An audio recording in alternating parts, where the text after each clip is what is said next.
Hey, this is Matt Cain with the San Francisco Giants, and you guys are listening to Torture Cast. You're listening to a podcast by and for fans of the San Francisco Giants, with hosts Willie Dills, Chad King, and Ben Lee. Let's go, Giants! Let's go, Giants! Dedicated to the greatest team in Major League Baseball history, the San Francisco Giants. This is Torture Cast.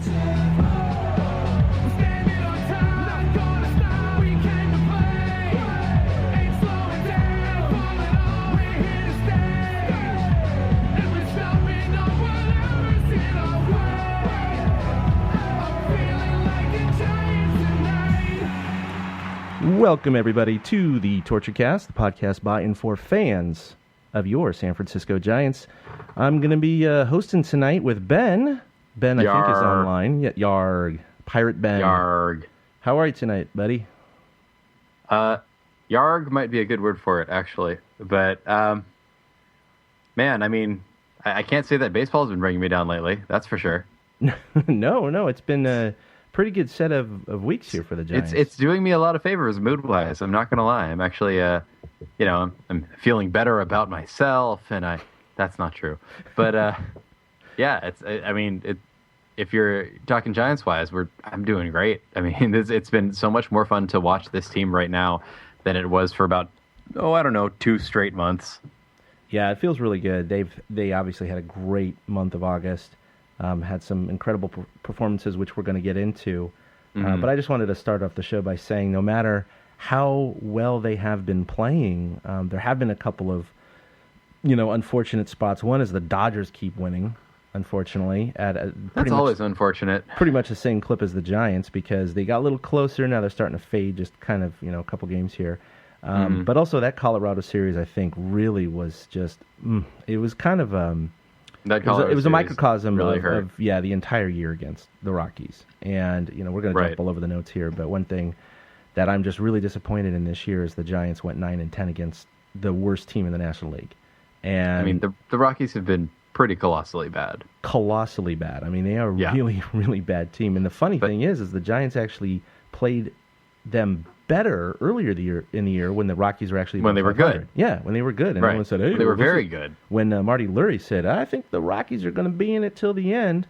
And I have to admit, even I was kind of chuckling then because, that's happened one time ever. Shake your head out a little bit. But at the same time, that I don't think... by default, you don't start by assuming that Troy Tulowitzki is going to break himself. No. You do start by assuming Cargo. that Charlie Blackmon will come back down to earth. But... Yeah, they lost a ton of people. There's no doubt that the injuries definitely killed their year. But the Giants actually played them better when they had those guys earlier in the year. And, the turning point in the Giants season, if they don't make the playoffs, I think it really is that game we were at when they just lay the colossal egg against the Rockies, that first of 3 that they lost in horrific fashion, with the Sergio Romo blown save. We were just like, man, this is a really rough game, but they've been doing well, and it just embarked us upon 2 months of crying and that really was the catalyst for it. But more crying, but that's okay. The Giants are still in it to win it. 2012, our catcher comes out of being comeback player of the year after his horrific injury in 2011, after winning the World Series and Rookie of the Year in 2010. And what does he do? He puts together that MVP push over the last 6 weeks of the season, which propelled the Giants into the playoffs and just continued into the playoffs. And, of course, Buster Posey won the MVP that year. This year, everybody's been saying, it's mediocre Buster Posey. Is this the Buster Posey that we can come to expect from year to year? Which...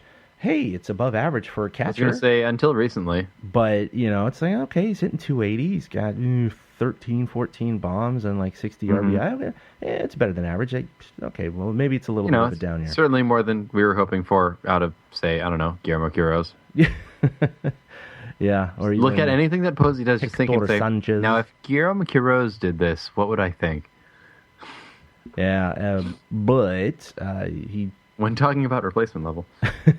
What's a WAR on that? Negative, 3 or something? I'm just... On Guillermo Quiroz? Or... Yeah. This year, the Giants are 0 for Guillermo Quiroz. Yeah, I don't even think the WAR is 0. I think it's actually a negative.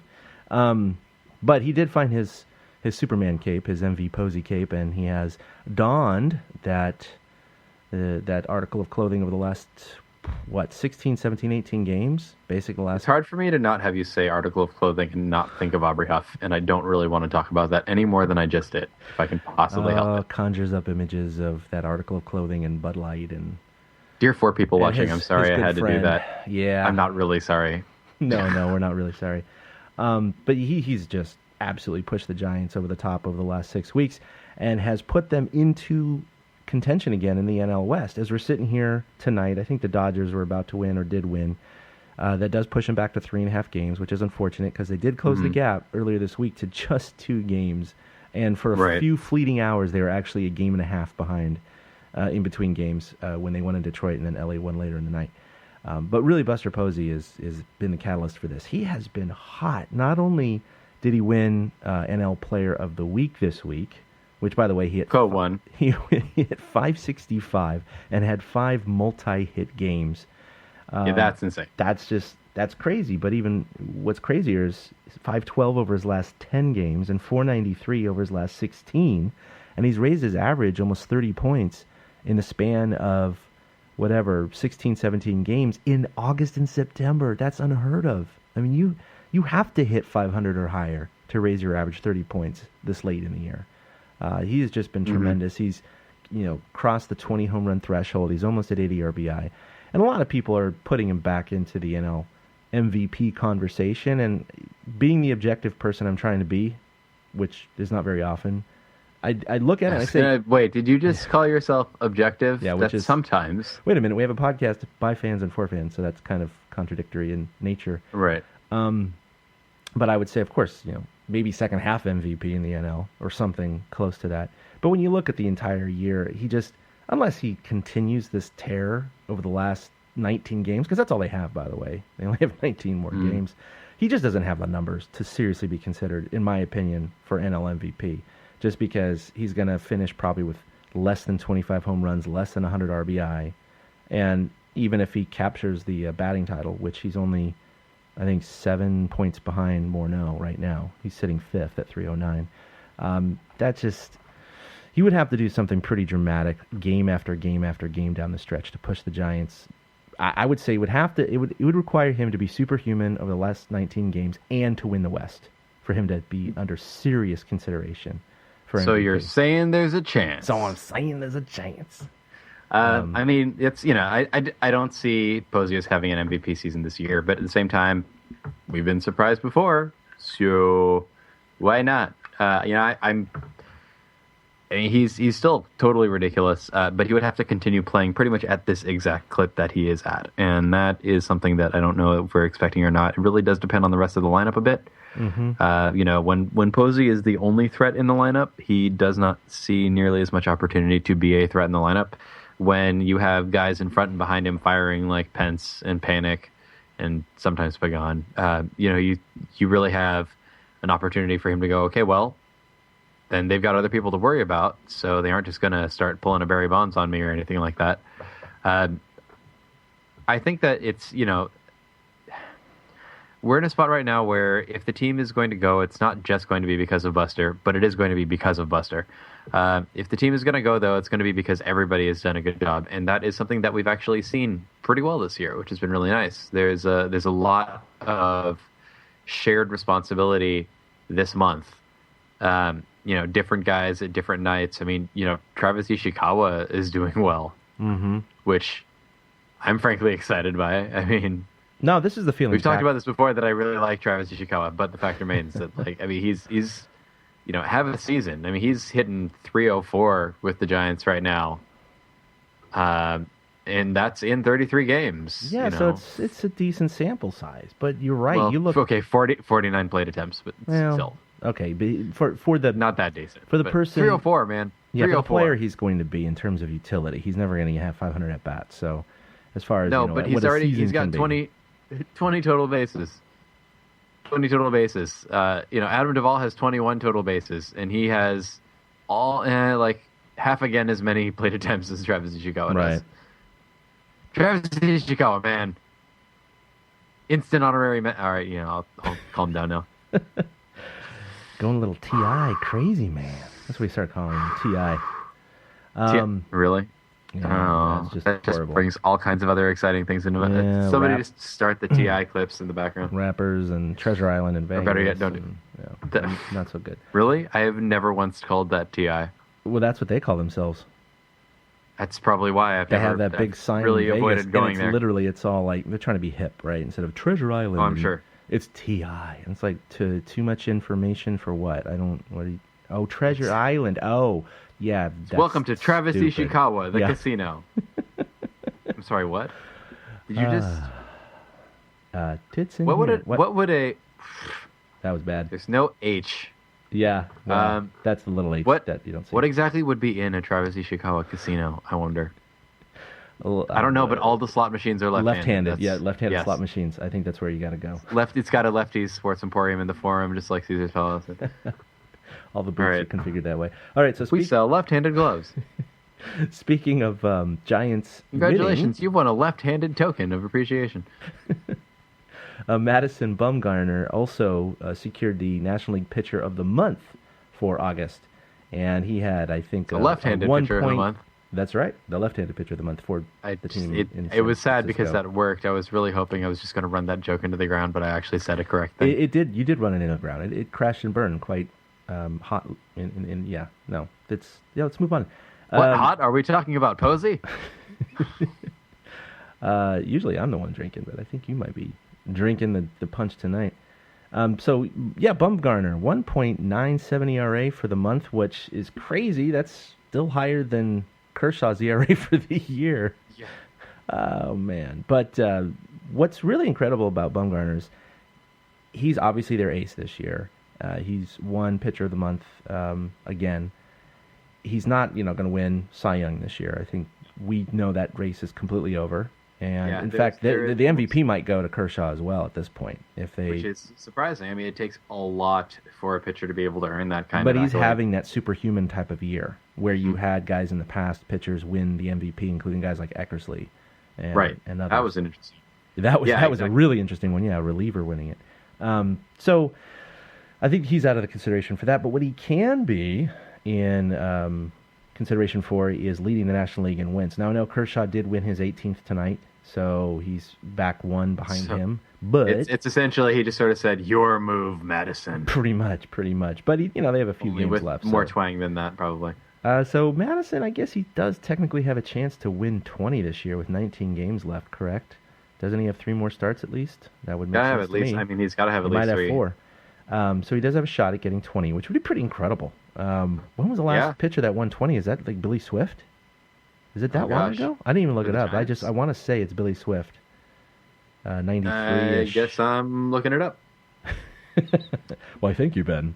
I'm already logged into Baseball Reference. It's fine. Well, I think we all know that 20-game winners was kind of the benchmark back in the 80s and maybe the 90s.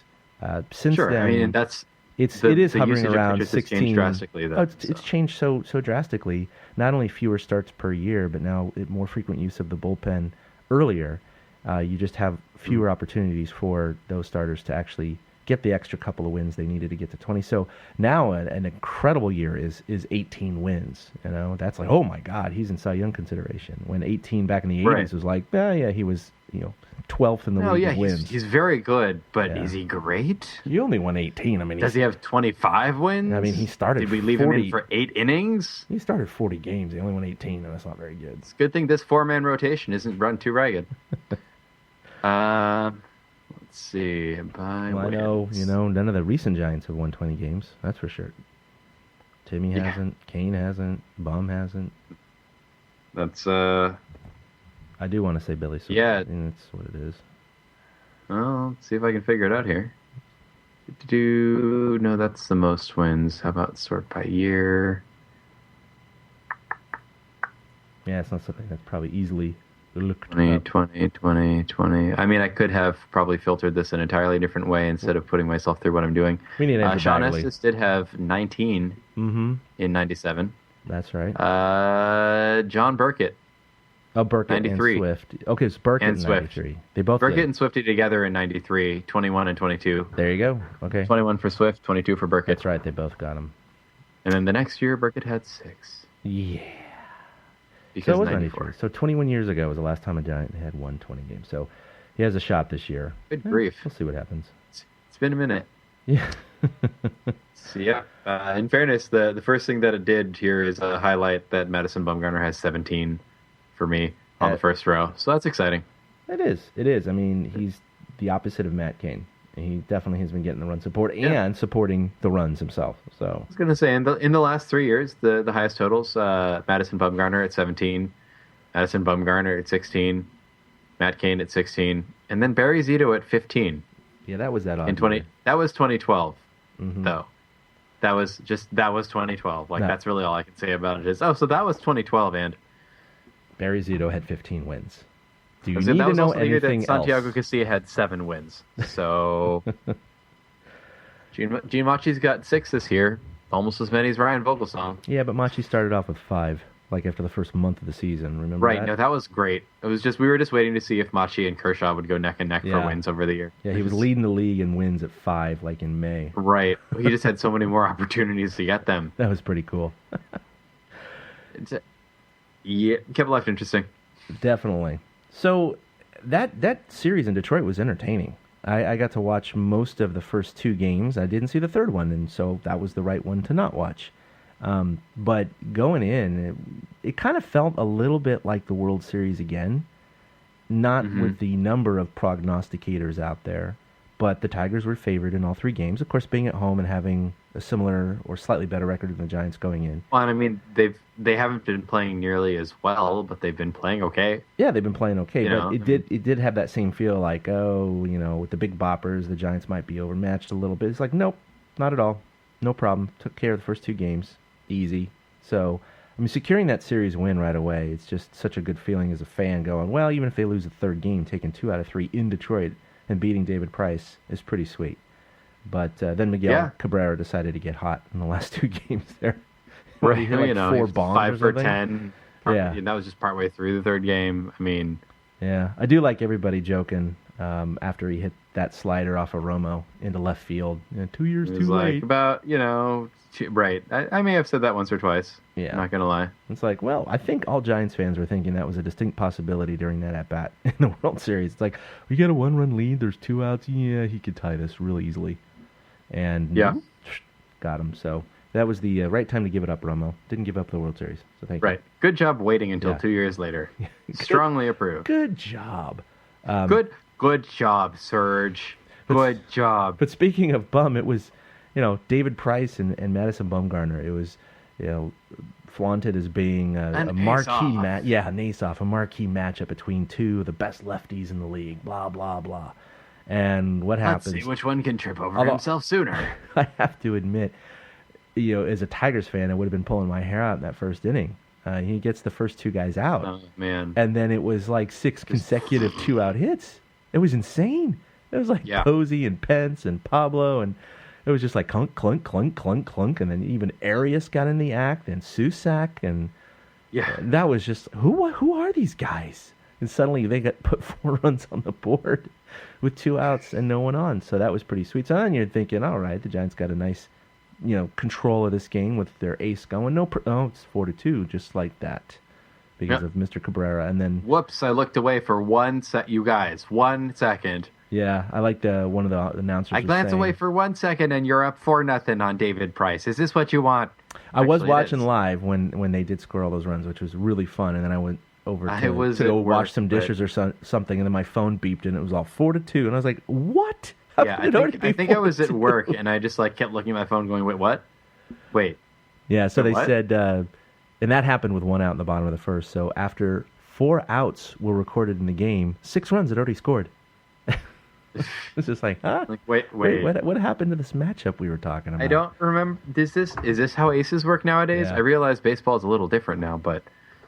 And then, Victor Martinez hit one in the third, and suddenly it was 4-3, and it was like, oh, it's going to be one of those games, huh? And it's crazy that David Price ended up actually pitching 8 2/3 innings that game after giving up 4 in the first. So kudos to him for actually kind of righting the ship and pretty much shutting the Giants down after that.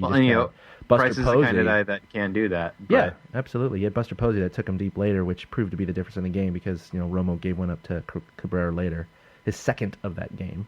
but they still hung on for that 5-4 win. And then the last start, Huddy, look, he's definitely outperformed my expectations of him this year, and I think most Giants fans' expectations.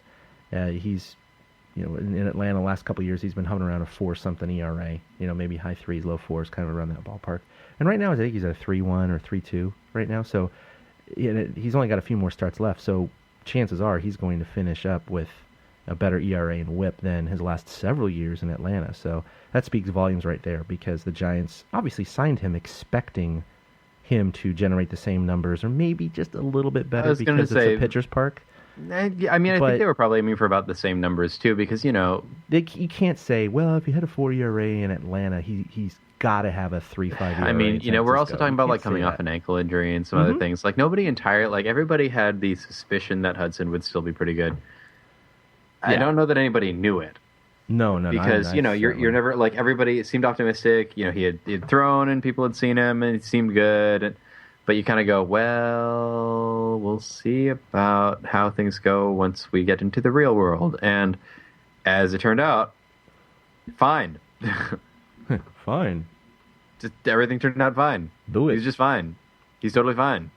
I definitely wasn't expecting Hudson to be as good as he's been. I was expecting him to be good. I was expecting that he was going to fit very nicely into the rotation. But I mean, in his starts, the Giants are 17 and 18 and 10 now. 18 and 10, 17 and 11. It's something ridiculous, something like that.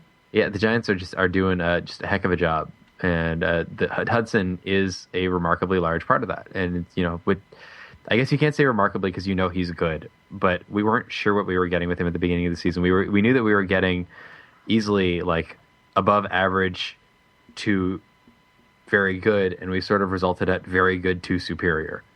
And so, I mean, that's one of those ones you look back at that signing and you go, yep, that worked out pretty good. Worked out pretty great, really. It's actually worked out very well. We were saying the same thing about Mike Morse, in fairness. I will say that. Yeah, and unfortunately he's been sidelined with an oblique injury right now. And hopefully could have used him in Detroit. Hopefully we're going to be seeing him again soon, though. Yeah, originally they were expecting him back tomorrow night, but I guess that might be in question now too. So I mean, obliques are tough. Yeah, no, very very tough. It's just like hamstrings. You might think that it feels better, but structurally it's still weak, and so one wrong move, one extra hard swing, and it's right back to where it was before. You need to make sure that sucker's healed. Right. But you're right. We need his especially given that there are postseason prospects. You can't totally blow him out now and then not have him later. But at the same time, you can't totally save him now and then not get into the postseason later. So it's this awkward balancing act that they'll have to walk. So speaking of the playoff stretch here, they have 19 games left, and they're sitting pretty comfortable as far as the wild card race is concerned. They are 3.5 games up on Pittsburgh, who currently holds the second wild card. So if it ended today, Pittsburgh would come to San Francisco for the one-game playoff. But right behind them are Milwaukee and Atlanta, both tied, and they are 4.5 back of the Giants, 1 game back of Pittsburgh. So the Giants are, basically as far ahead in the wild card as they are behind in the West. Right. But what is to me concerning is they're in a comfortable position for the wild card as long as they play out the string very well. It's just that you have 2 other teams that can sneak their way in there. It's not just one other team. And so it just increases the chances of one of those teams getting hot and, surpassing 3 other teams. And I think the Giants, to be honest, I would rather them play at home for the one-game playoff. I wouldn't have said that maybe a couple of weeks ago because they're abysmal. When our home record was absolutely terrible, right? But overall, it's a crapshoot home or road. So as long as the Giants secure one of those, if they can't win the West, it is what it is. But they would have to lose 4.5 games to one of those other teams in order to actually lose out of the playoff or be out of the wild card picture. With 19 left, it doesn't seem extremely likely, even if they played about 500 or a couple games above 500. Most likely they'll hold on to it. No promises or anything. But I think the real kicker here is 6 games left against L.A. out of those 19. And even being 3.5 back now, I hope they can do some damage against Arizona. They need to. They're a weak team right now. They just limped out of L.A. they got swept. Unfortunately, they couldn't help the Giants. I was going to say, it's sad for us then, but potentially not sad for us now. Yeah. Although with our luck, it'll be like, oh, man, totally swept by the Oh, look, Gerardo Parra, the second coming of Barry Bonds again. That's what I'm worried about, because last week when Willie and I recorded, Eric and I recorded, right, I was saying that as long as the Giants can hang within 3 games, I would say, of the Dodgers going into that first series, they have a really good opportunity, because they take 2 out of 3 there. They're only 2 games back. Maybe they can shave 1 more game off in the series or 2 before the next series in LA. And if they can go into that series at 1 game behind or tied, they could do some damage and take the West from there. But, like you said... I mean, they can go into the game, that series 2 games behind and potentially get to do some damage. And they still could do that, Yeah. But if they, let's say the bad things happen and they lose 2 out of 3 to Arizona, and LA takes care of San Diego, and suddenly they're going into this LA series at 5.5 or 6 back. Tip. Yeah. Then it's kind of like, well... we have 6 games to play against the Dodgers, but if those are the only ones we win, then we're not going anywhere. Well, if they stay within 2 or 3, they don't have to sweep all 6 games. Because that's just an impossible order, right? But you can win 4 out of 6, gain 2 games in the standings. Just win whichever games you don't face Kershaw, right? Yeah, pretty much. And then, maybe shave a couple games off outside of that schedule, hoping that things go your way, and suddenly you can be contention. It's just, the thing is, when you look at the end of the year, you have to remember that we're into division play, and the Dodgers are playing all the same terrible, crappy teams that we are. Oh, absolutely. The schedules are almost identical. Right. There's no strength either There's way. nobody that the Dodgers are looking ahead to going, well, this could be rough besides us. Yeah, they're not playing the Nationals anymore or any of these good teams, So it's an even playing field, and the Dodgers just have the distinct advantage right now. The only thing working for the Giants is the fact that they have those 6 games against the Dodgers. If they didn't, I would kiss the West chances pretty much goodbye. But the Giants really do control their own destiny right now, and if they can pull off 4 or 5 wins out of those 6, they have a really, really good shot at winning the West. But again, if they go into that series 5 or 6 back, you're at the point now where you got to say you have to sweep this first series and see where we are when we go to LA. Yeah, you can't just win 2 out of 3 and win, and you just shave 1 game off, and we're 5 down now. That's not going to the work. Dodgers just beat the Padres 9-4. Yeah, a little upset. Kershaw got the win. I know he started. Yeah. So, that's like the least surprising thing I feel like I'll hear all day. Yeah, and of course, Mattingly set up the rotation to have the big 3 face the Giants this weekend. So. But hey, as you do, you have to. That's what you have to do. And they asked Bruce, is he going to do that? But Bumgarner's already pitching, and then I think the other 2 they are going to have Vogie and Petit, I believe, in that series. Well, who else are you going to pitch? Do you really feel like, I guess Peavy? He's been hot lately, so maybe him over Vogelsong. Although Vogelsong was really pitching extremely well until that last game in Colorado. And again, it's Colorado, right? It's one of those things where even he was being interviewed afterwards going, hey, man, just fly ball goes out of the park. What are you going to do? It's just... And he didn't get hit hard till like the 4th inning. I'd say the pitching is fairly even, except for Bumgarner. He's clearly the ace, but the rest of the staff has been kind of around the same. The other 4 have kind of matched up. Yeah. So I don't think there's a distinct way that Bochy could have set this up to be any better, to be honest.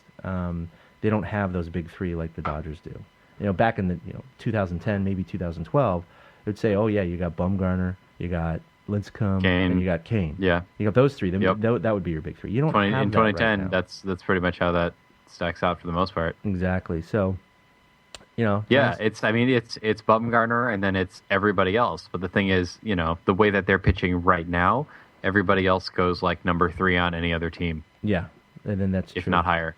But I think it's actually good that in Hudson's case, number 2, I think. Bumgarner's not going to match up against Kershaw in the series is the way it's lining up right now. I actually kind of like that, just because even though ace against ace is kind of the sexy but it's just appeal.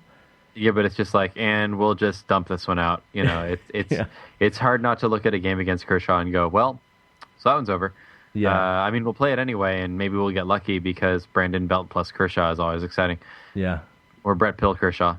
But sadly, that's no longer an option. No, weird things happen. The Giants definitely beat Kershaw before. But he has like a 1.5 lifetime ERA against the Giants. He just owns the Giants. And so you just look at that and happens, go, okay. It just doesn't happen often. Go ahead and have Petit lose that game, not Bumgarner. Let's have Bumgarner pitch game 1, and maybe he can, kick Ryu in the face or something with a grand slam. I don't know. But Anyway, that's what they have coming up. They do have to approach these games, certainly the Dodgers games, as though they are the postseason. I just want to see Bumgarner hit a home run off but, of Josh Beckett. Is that too much to ask for? That would be just a thing of beauty.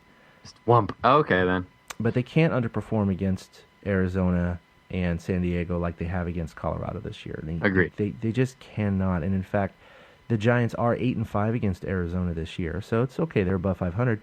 But in 9 of those games, they were decided by 3 runs or fewer. So most of those games have been very, very tight. And they could have gone, either way.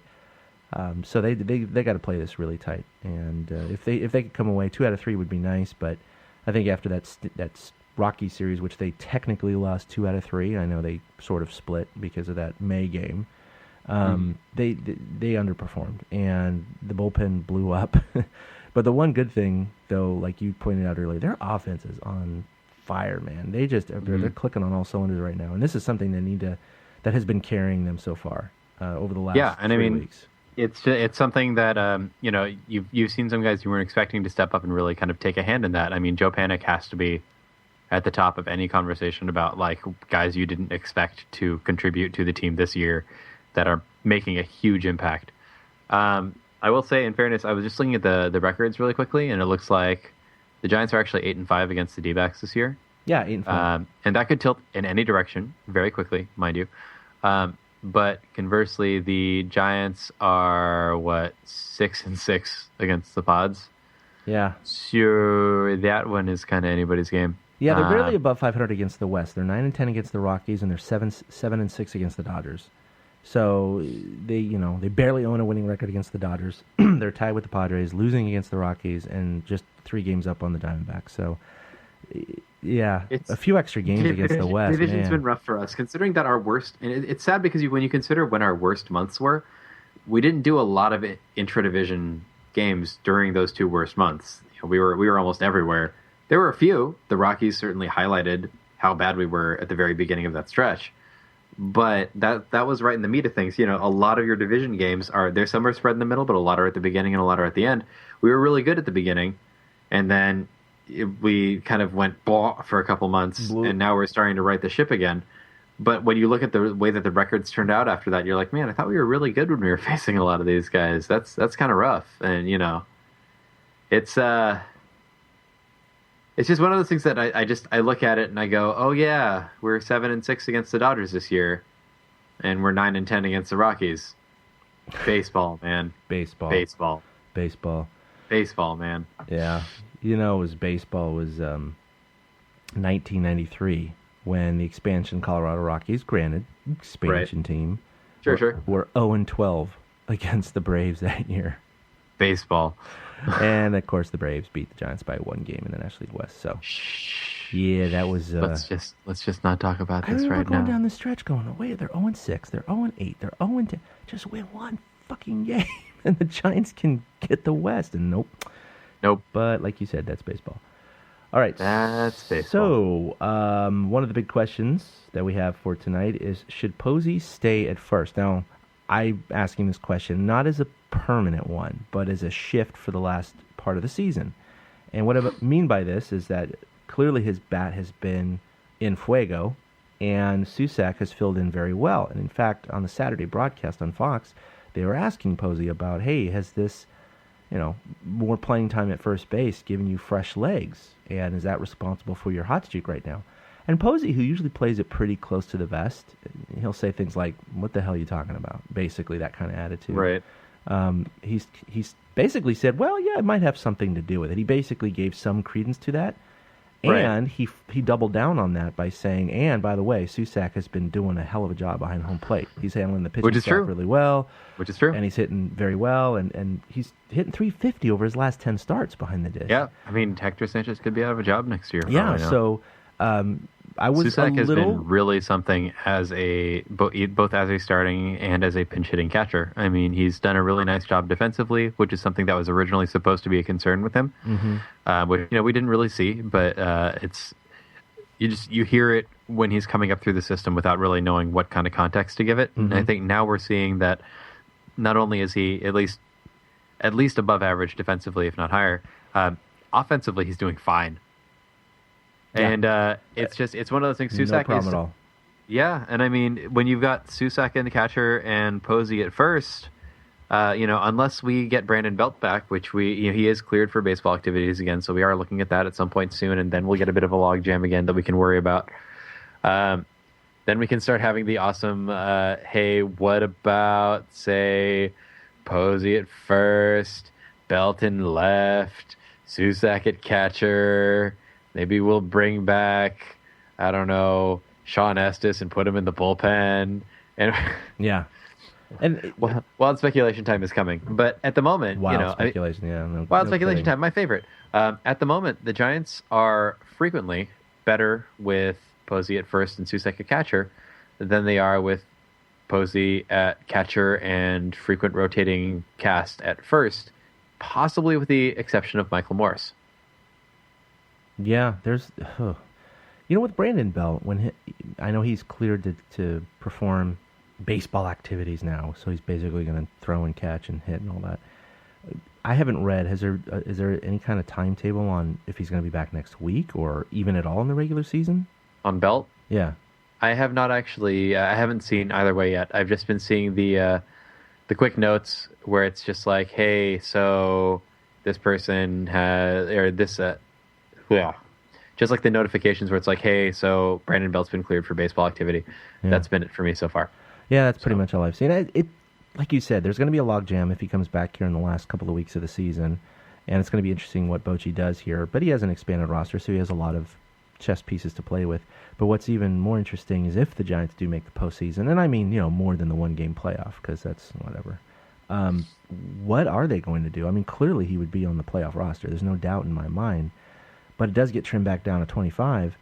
And at that point, you got Michael Morse, assumedly will be okay. You got, because Hector Sanchez is done for the year, I would think that Susac is your backup catcher on the roster for the playoffs because he qualifies. He was called up before the playoff roster deadline was had passed. And then what is he going to do in that situation? Because he's got to play Belt at first base, probably Morse in left. I mean, I don't think he's going to take Morse out, put Belton left and Posey at first so Susac can catch. I just don't anticipate that happening. So I think the playoffs are going to be a lot different than they are right now if they make it. Yeah, well, and I mean, when you look at the playoffs and the way that the roster has started to shape up with injuries and so forth, I mean, guys who are on the DL are eligible, guys who are on the roster are eligible, guys who are on the 40, unless they're replacing somebody who are on the DL, are not eligible. So, I mean, I think Andrew Susac should be, because he came up when Sanchez got hurt, as I recall. Yeah. Panik should be. He came up obviously before. Cordier is not, and he's throwing ridiculously hard out of the bullpen right now. 101. Yep. Hunter Strickland is not. Nope. Throwing those guys are well out of the bullpen right now. They're the September call-ups. Well, you know what, though? I think that depending on how he does during this month, Hunter Strickland is first in line if somebody goes down in the bullpen. That's true. Say that. No, there is that mechanism to put guys on the playoff roster. Sure. You're hurt. Also playing badly. Also definitely hurt. Because damn near everybody is hurt after 162 games. Have a third-degree toenail jam. So yeah, okay, you're done. The doctor says that you're giving all of our fans cardiac arrhythmia. So you're on the deal. So Posey's been great at first. I think the long-term prospects that a lot of Giants fans have been mentioning about putting him at first, leaving him at first base, permanently, is a little suspect because of the Belt situation. He is a first baseman. I really don't think that Belt is destined for the outfield, and I don't think that's the proper use for him. I think moving Posey to third is essentially saying that we're not signing up Panda again, and I think that's not a guarantee yet because he's having a rough time right now, but he has had a better year overall. It becomes sort of a decision whether the Giants decide that they have enough leverage to try and get him back for less, or whether they don't have enough leverage and he's going to be way more expensive than they're willing to pay. Yeah. Or if they're just like, the hell with it, we have a better option, but I don't know that they do yet. Posey is athletic, but is he athletic enough to do the things that Pablo does at third? I don't know. Yeah, I would say no. I think Pan. He was I would say he was when we drafted him. Yes. But we've spent so much time working him as a catcher and first baseman. Yeah. That's more or less where I see him profiling out at this point. Yeah, I think that's where he's just destined to be the rest of his career. Ultimate emergency right fielder, Brandon Belt is an excellent first baseman as well as far as his defense is concerned. And if the poor guy would just not be running into this shitty luck he's been having. He really was on, and no one knows. Really getting pegged by an errant Marco Scutaro throw. Well, of course it had to be Scutaro. Gets sent home for the rest of the year. I mean, so it obviously had to be Scutaro. Justice has been served. But the second base curse just was transferred to first base. I mean, I don't know what happened. Well, that was Scutaro officially handing the torch off of haha, your turn. Tag, you're it. I know. It was Tag really in the unfortunate. head, you're it. You get the broken pinky or whatever from earlier in the year from the Dodger pitcher. He ends up being out 8 weeks. They said 6 to 8, and he was out 8. And then you get the Marco thing, which I guess he had a major concussion or a concussion in high school. It was a concussion. Oh, really? Yeah, and so now the theory is, and everyone's different. No one really knows the real answer, but the experts are very surprised that he's having these recurring concussion symptoms so far long after the original injury. Sometimes your concussion isn't much, and sometimes it's Sidney Crosby. Yeah. Sometimes you're out for almost the entire season because of a concussion. Because the stuff that can cause, especially because where you're being hit can dictate which parts, maybe you're knocking different parts of the brain around than somebody else who gets hit directly straight on in the front of their head, or... Well, it's like Mike Matheny, It wasn't that last concussion that it was so bad. It was that he's had so many. And they're cumulative, basically. And so now they're looking back at his records and they went, oh, you had a concussion in high school. Well, there's a possibility that, because this is your second concussion, that it's...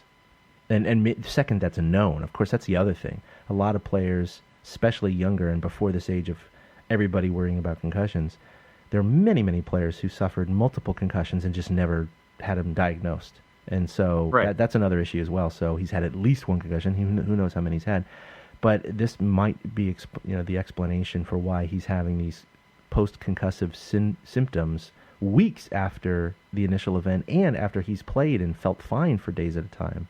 And then suddenly, boom, he'll be dizzy, he'll get nauseous and throw up, he'll have pain and all these weird things, which is scary because we talked about that last week as well. You and I talked about that, I think, a couple of weeks ago. We're just concerned for him as a person because it is something where even if he comes back, he could be on that precipice of, if he gets one more concussion, he could be a Mike Matheny or Sidney Crosby or someone like that who, even at a tragically young age would need to consider retirement at that point. And I know the Giants are not looking for that right now, but I don't think they're looking for that ever. No, ever. But I think if he was on track, I mean, no one knows what he would have done. He certainly would have had his slumps, and he certainly would have had his hot spots. But I think there's little doubt in most Giants fans' minds that he finally hit a point of comfort and confidence. And he's been on this team for several years, and he started off April and May so hot that he was on that trajectory to finish at 25 home runs, 280, 100 RBI. I think a lot of us had a feeling that Belt was, all-star game bound and was going to end up being like the MVP at the postseason series, and instead he's been the star darling of the disabled list, which is really kind of depressing. Yeah, so next year, he comes back, plays first base. That's why I don't think Posey has anywhere else to go at this point except for his regular off days. I think he's just going to be behind the dish at least next year. Third base is not an option for him. I think the Giants need to re-sign Pablo. They committed, they bid $60 or $61 million on that Cuban defector, and they lost out Carbonell? They lost out to Boston at $67 million. Yeah. But they did show at least a little bit of okay, we're going to overpay for an unproven product. There's a lot of Cubans now have been proving themselves, and that's what they're kind of betting on. It's like futures. But at the same time, we've talked about this before. Who else do they have at third base? I mean, they're not going to put Posey there. Yeah, I mean, but you're waiting on the system. So at this point, given that we don't know that he's anywhere near Pablo's level right now, you're pretty much waiting on Mac Williamson to come back from TJ. Yeah, that's almost your entirety of your that. It feels like that's almost the entirety of the third base depth in the organization because nobody else is really talking about third baseman in the org right now. There's just not any buzz. Pretty much. All right, so getting here. Dear minor league third baseman, someone surprised me. I will happily accept being totally wrong about this. Someone sign with the Giants and start hitting home runs, and then could be called up, and then we'll be fine. All right. So Step A, get signed. Step B, home runs. Step 3, question mark. Step 4, profit. All right, so we're going to skip to our new favorite guy, and go ahead, Ben. Okay. I mean, our new favorite guy is hardly a surprise because he was pitcher of the month for me. I got to go with Madison Bumgarner. Bumgarner was just ridiculous. He's not like ERA of 1.67 ridiculous. Thank you, Kershaw, you glorious bastard. But Bumgarner has been far and away the best starting pitcher in the rotation, if not the best pitcher on the entire staff. I mean, he is just absolutely, he's been ridiculous. He's been a joy to watch. He is all intensity and piss and vinegar every time he comes to the mound, and just favorite guy. Bumgarner is not a guy that I'll actually pick often, I think, with the exception of Matt Grand Slam Gardner. That was fun, but I it's hard to go with anybody else because of how good he has been, even with the offense resurging like this. Hey, look, we're going with the voters here because I'm going with Buster Posey. How can we not go for these guys? They're so hot right now. They're the ones carrying the team. So clearly they're new favorite guys right now. Buster Posey needs to continue his incredible streak here over the last 19 games. But these are the guys that we wanted to see all year long. I mean, if Posey was cruising at that 330 clip and at 25 home runs and 100 RBI right now, I think they'd be sitting right there with the Dodgers. So, but hey, it's never too late at this point in the season. All right, so we should hate this guy. I'm going to go with Matt Kemp because he's Matt Kemp and he plays for the Dodgers. But I have a little soft spot for his heart, or in my heart for him, because we've seen him do those things for the underprivileged kids with giving them his shirt off his back and his cleats and literally that kind of thing. Cheering for Giants in the All-Star game. But this week, and I know this has been known before, but he is a major 49ers fan. And he told the media, and you can print that. So kudos to him for standing up for the football team he likes, which it really has nothing to do with the baseball team you play for. That's kind of silly. No, but I'll grudgingly allow it. I'm sure there's some Dodger fans that are kind of like, well, right. I don't like that. Just right. Just like I'm sure we have a lot of Giants players that right. are rooting for teams that we don't care for in other sports. All the time. Yeah. Come on. We already talked to George Kontos about this. His is coming to town next week. Yes. So Bears. Yeah, he's always tweeting about Chicago, though. Chicago. That's fun. That's that just means that we're going to be mortal enemies of Eric and of George Kontos for one day. And by one day, I mean like maybe 3 hours. But that's okay. We should stage one of those little like boxing kind of graphics and have one of us do some snarling face, and then Eric do the same thing. We'll Photoshop it together. Oh man, that'd be Eric, epic. if you're listening, although we could send that to the City Graphics or whatever guy. Just see if we can actually try and commission one out of day. Yeah. Oh, that'd be sweet. That's an idea. I like this. Right. Oh man. Oh, Chicago. You guys. That's a nice town, though. I do like Chicago. Only been there once, but it's definitely a fun town.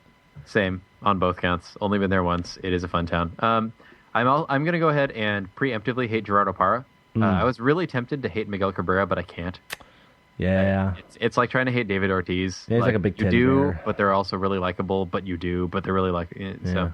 So I'm going to preemptively hate Gerardo Parra just because he has this random habit of deciding to turn into early year Charlie Blackmon whenever he faces the Giants. So I'm just going to preemptively assume that Gerardo Parra is going to be a terror, and that we're either somehow going to work around it and still win, or that Gerardo Parra will be the reason the world ends. So that's who I'm going with for this week, and hopefully I will have been completely unfounded in my assumptions by the time we get there. All right, so while we'll win it all, I'm going to go with we got to sweep L.A. Or win 5 out of 6. I mean, I think that's really what needs to happen. Oh, but if we have the one-game playoff, then it's going to be a crazy, epic wild card game, and it's going to go down in history as one of the best games the Giants have ever played in terms of an epic comeback, bottom of the ninth type of thing. So like Hunter Pence is going to hit a ball 3 times with one swing. Yeah, something epic like that's never happened before. It might rain, or something like that. Maybe it'll rain or something. Yeah, maybe, I don't know. Maybe Pando hit a few home runs. You might have Zito re-signed and pitch the game of his life. I don't know. Something completely unexpected. And Absolutely. If all fails, I think that I was hoping Willie would be here tonight, but maybe Willie will have one of his lucky sloppy joes at his local establishment during said games, and maybe we'll actually get a photo and be able to put it on the Twitter account this year. Like, hey, we told you, really, it happened, guys. So maybe that. That's I could go with that. I'm actually gonna say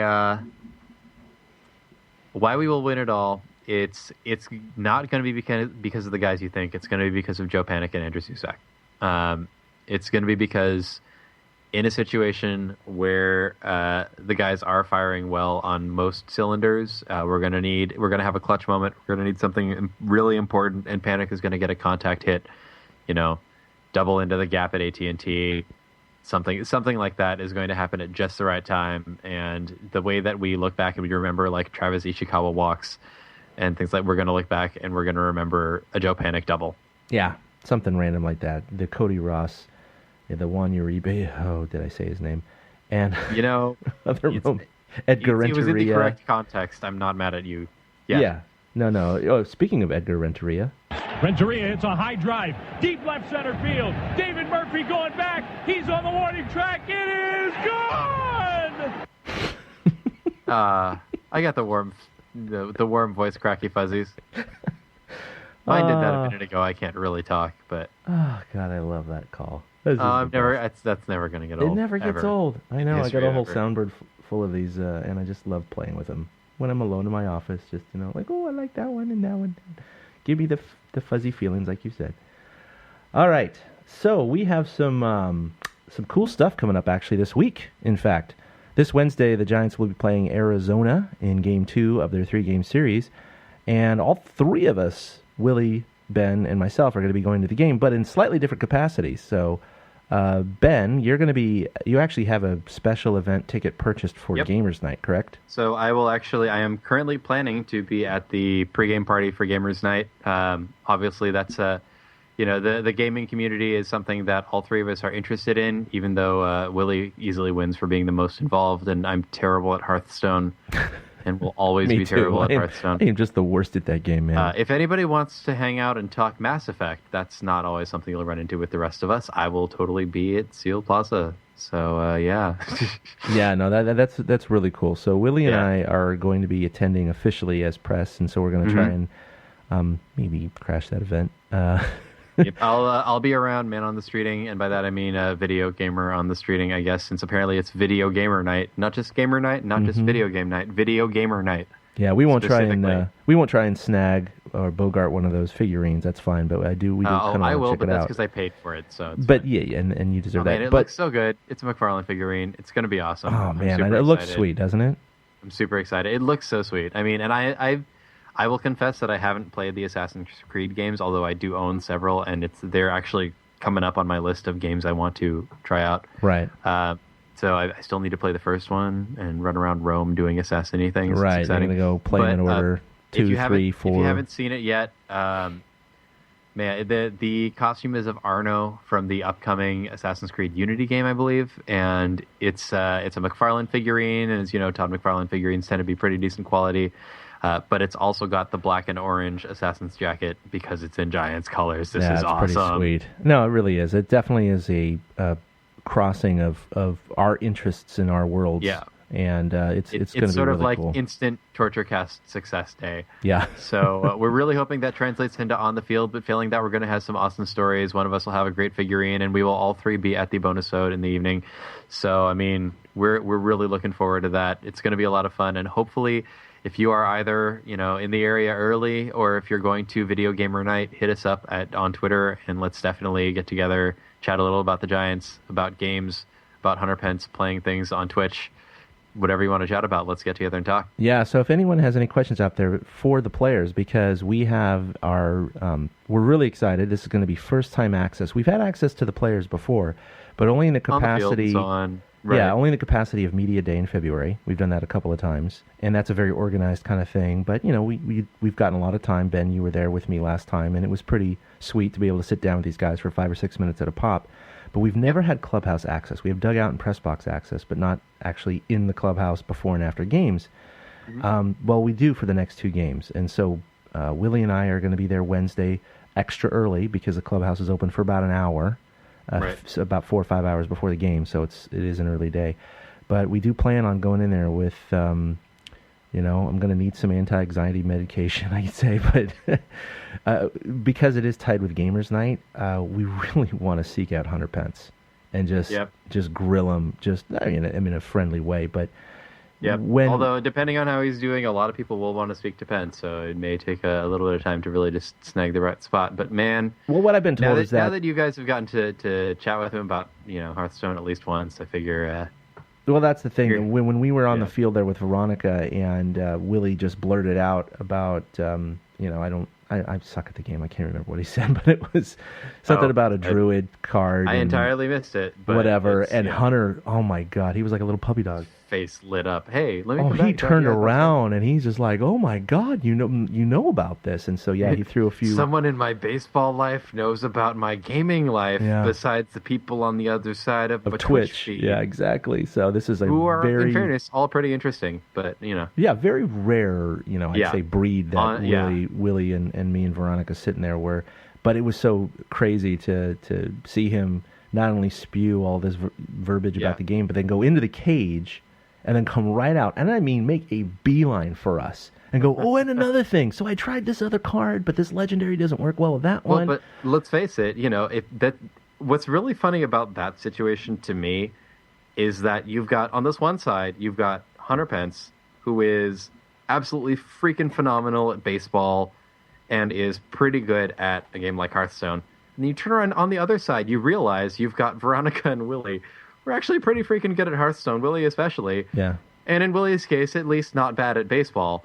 And you're like, this is actually there's a lot more parity in this conversation than I think any of us thought there were before you opened your mouths. This is weird for me. It was pretty intense. And so we're going to go in and hopefully have a couple minutes with Hunter to really...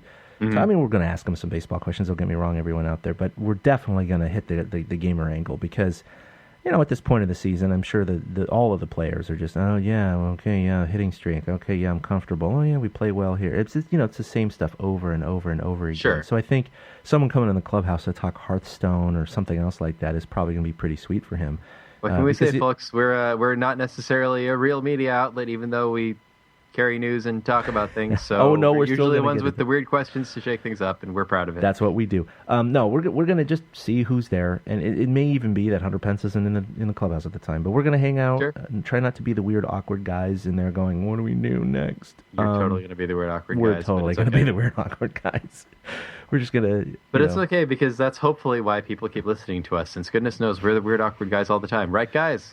You're listening to us learning, okay? We don't know what we're doing, man. Pretty much. Man. So that's Maybe what we're doing. Stop while we're ahead. Yeah, we're going to have access to the clubhouse before the game.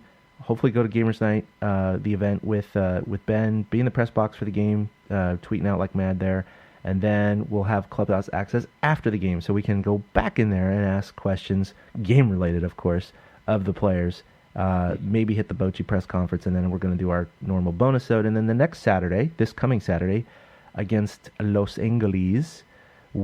all three of us, are going to attend the game in the press box and, again, have clubhouse access pre- and post-game. So you will be able to join our anxiety-ridden ride, or filled ride. I promise not to mention it on the podcast if I throw up. But that'll be pretty amazing because that will be, obviously, against the Dodgers. This will be an important series. There's probably going to be a lot more. This will be huge. There's going to be more media there. It's going to be a little more crowded. It's going to be a little more intense, I think. I think the clubhouse is going to be...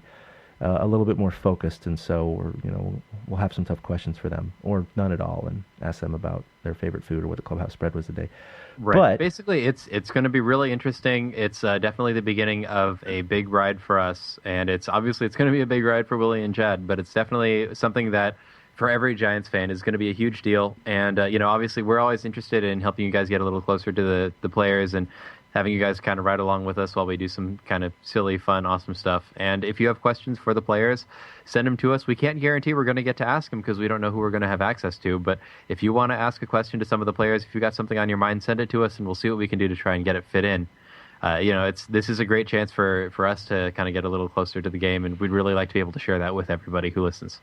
That's right. So, you know what? I didn't mention at the top of the episode, this is episode number 70, the George Kontos episode. So how appropriate. Yeah. George Kontos, Chicago man. I'll have to talk to him about that. Our last podcast was named after you, and Chicago's coming. No, that's not going to be. That's not. Let me say something really sensible.